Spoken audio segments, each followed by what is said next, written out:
O jogo é amanhã. O Flamengo está em estado de festa, porque chegou uma galera aí, Mauro. Anunciou a chegada do Samuel Lino, apresentou o Emerson Royal, o Saul já chegou, enfim. E aí tem um dado interessante. O Flamengo... Vai chegar o Carrascal também. Vai chegar o Carrascal. Tem um dado interessante. O Flamengo já gasta nessa janela mais do que o Barcelona, o Milan e o PSG. É impressionante, né? Reportagem do UOL mostra isso, que o Flamengo está... É que a janela começou agora. Começou agora, Claro, é uma fotografia de agora. Mas, se você pega os padrões nacionais, sim, é alto. Não dá para comparar com qualquer coisa. Quer dizer, até dá. O Botafogo gastou muito, o Palmeiras gastou muito no começo do ano. Mas, enfim, vai reforçando o time, já tem a melhor defesa do brasileiro. E existe uma outra situação que no caso, o Flamengo faz compras lá fora. O momento de fazer compras é esse. Perfeito. Quando você abre a janela internacional, você tem que agir rápido, né, para contratar jogadores, porque aqui o couro está comendo. Lá ainda vai passar por pré-temporada, até já está rolando, né? Até começar os campeonatos. E assim, geralmente a janela europeia, tanto que aquele último dia é um dia muito intenso nos sites esportivos do mundo até inteiro. Ao vivo do último dia. Porque todo mundo estica a corda. Sim. Ninguém fecha negócio logo da primeira semana. Ou seja, uma estratégia o campeonato vai começar também, lá em agosto e tal, eu vou esticar a corda. Aí eu dou tanto, tudo. Aí quando chega no último dia, a melhor proposta que eu tenho é essa aqui, já vou pegar mesmo e tal. O Flamengo vou ter que subir um pouco mais para trazer o jogador. Chegando na feira cedo. Porque ele precisa, não né? Pega a xepa. Não, chegar na feira cedo, posso ele precisa, ele perdeu aqui. 2 jogadores, né? Agora, tem uma coisa acontecendo, né? E eu falei isso ontem aqui em outros lugares e às vezes o torcedor não entende. Não se trata de desvalorizar o trabalho do Zé Boto, coisa e tal, mas está havendo um movimento de tentativa de colocar o Boto como o grande super-herói rubro-negro. O Flamengo não está fazendo compra porque o Zé Boto é o Batman, o Superman, nada disso. Ele é o Zé Boto, só o Zé Boto. O que ele está fazendo, o Braz já fazia, com o Spindel, nos tempos do Landim. O Flamengo contrata lá fora desde 2018, com o Vitinho, que estava no CSKA Moscou, que custou 10 milhões.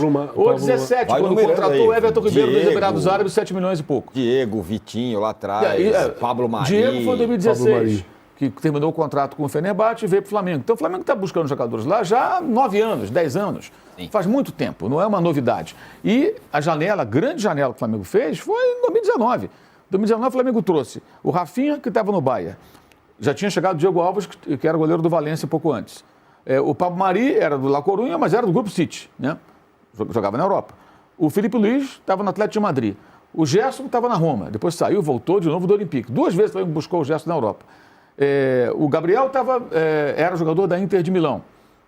Aí mais tarde veio Vinha, Cebolinha, Pedro no final. O Flamengo negociou com o Mino Raiola a contratação do Balotelli em 2019, que não fechou, porque na última hora o italiano pediu mais dinheiro, aí eu falei, não, aí não dá.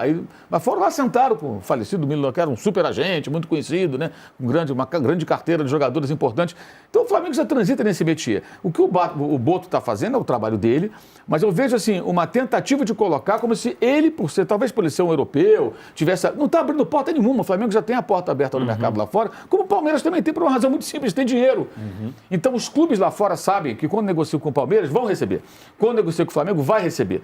E como eles vendem muito, eles têm garantias também. Né? O Palmeiras, por exemplo, se ele vai negociar, ele fala, não, eu tenho aqui tanto para receber do Chelsea, eu tenho tanto para receber do Real Madrid, dos jogadores que vende. Então ele tem garantias para apresentar, eles têm credibilidade no mercado internacional. As pessoas sabem com quem negociam. Então é isso.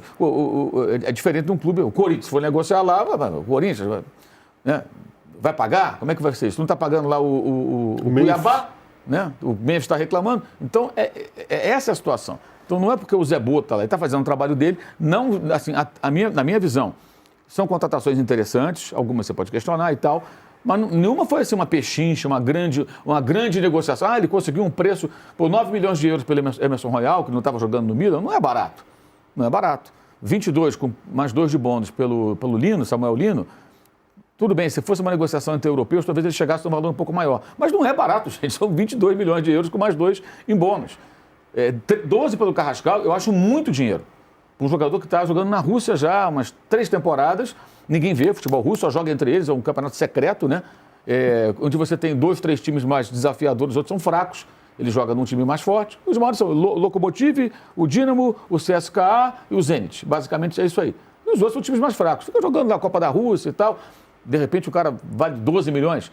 Então, assim, não é que ele está fazendo grandes negociações, pagando barato, não, está contratando e o Flamengo tem o dinheiro porque vendeu. Fabrício Bruno, Gerson, à vista, o Wesley.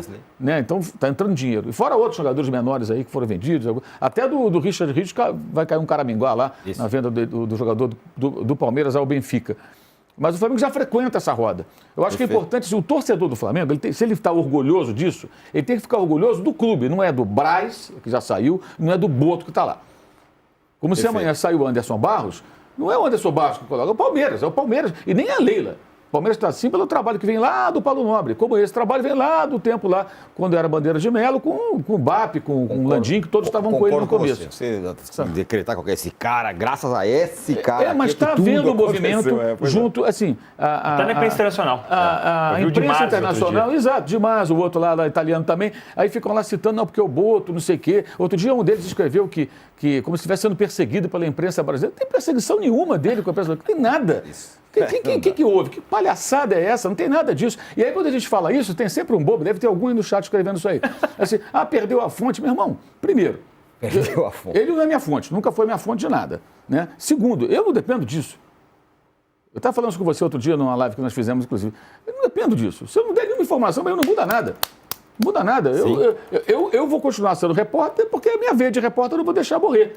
Mas eu sou comentarista há mais de 20 anos. Então, se eu chegar aqui e só der a minha opinião, não estou saindo nenhuma informação, não muda nada. Eu não dependo disso para sobreviver. Isso que eu quero dizer. A gente busca informação para enriquecer o comentário, trazer alguma informação a mais, um bastidor a mais. Faz parte do nosso trabalho também. Perfeito. Mas assim, o torcedor não consegue entender que, na realidade, está havendo assim, uma valorização de uma pessoa, quando, na verdade, é o clube que tem que ser reconhecido pelo momento que ele vive, que ele consegue transitar nesse mercado. Perfeito. Vamos para o intervalo breve. Mas o debate está bom, a gente vai continuar aqui no chat do YouTube. Então não saia daí, não acabou ainda não. Vamos lá. Posso falar só uma coisa? Claro. Vocês sabem como que era, eu não sei se é assim hoje ainda, mas na época dos anos 80, dos anos 90, como que era o mercado na Itália? Calciomercato. Era literalmente um calciomercado.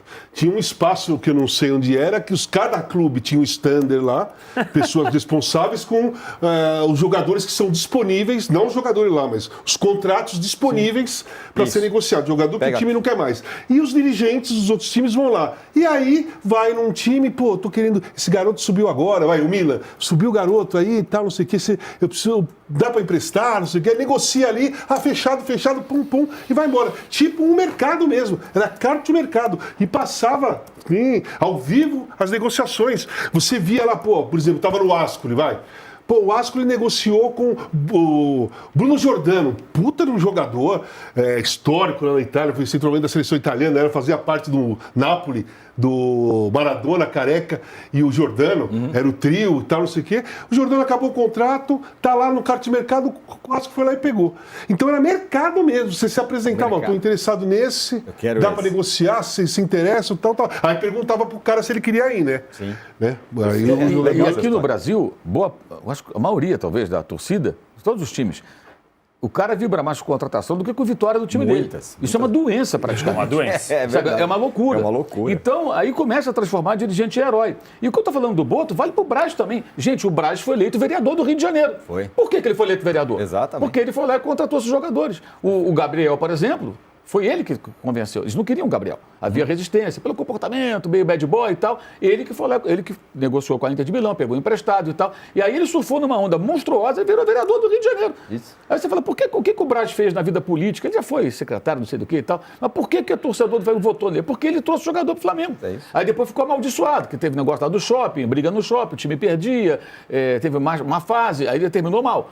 Mas ele teve um momento de muita alta que as pessoas não lembram. Muito, e assim, na verdade, ele pode até ter feito uma boa contratação aqui e ali, o Boto pode fazer um bom trabalho aqui ao colar, mas nada disso vai se fazer sem a estrutura do clube. Então o torcedor tem que se orgulhar do clube. Vamos ver o que ele vai fazer no Remo agora. No Remo já é diferente. Ou pega o Boto, põe o Boto no Corinthians e fala assim, o vendedor vai o Boto, contrata 4 jogadores para mim. Ele fala, olha, acho que não vai dar. Por quê? Porque não vai dar para contratar. Como é que ele vai contratar? Agora no Flamengo, não tem nem no Palmeiras... entrada, né? Exato, é outra história.